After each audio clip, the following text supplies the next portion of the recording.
My uncle Garrett was the black sheep who became a tech millionaire before anyone understood crypto. The rest of my family struggled.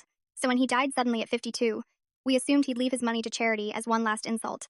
Instead, his lawyer handed each of us an envelope. The will was simple and cruel. Solve my riddle and claim everything, fail and watch it burn in a bonfire. The riddle said, where shadows dance but cast no light, where silence screams throughout the night, where memory lives but time stands still, find the key to my last will.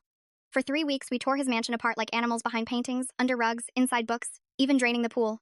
Nothing. Then greed snapped whatever family teamwork we had left. My Aunt Patricia found a loose floorboard under Garrett's bed and pulled out a metal lockbox photos, a worn key, and another note, but she hid it. Unfortunately, my brother Finn had installed hidden cameras. The next morning, he played the footage in the kitchen and exposed her.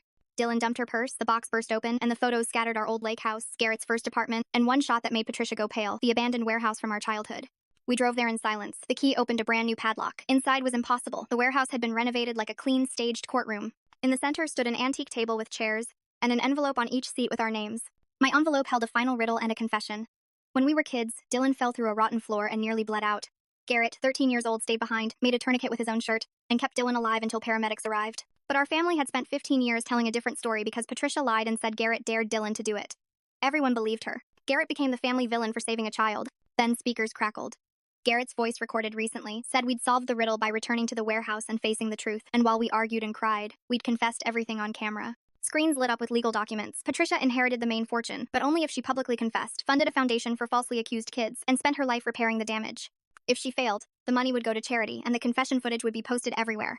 Dylan received money for healing. Finn got college funds with a warning to think for himself. My mother got a single brutal sentence about failing her children. I was named executor of a separate trust for truth tellers. Months later, the foundation grew into something real. Then another letter arrived. A secret uncle in Montana had documented our family's generational crimes and the victims were still alive. We used the fortune for restitution, expunged records, and finally told the truth. And just when I thought it was over, a final envelope arrived. Garrett had a daughter, Emma. She's 22 and she's been waiting her whole life for someone to tell her why he never came back.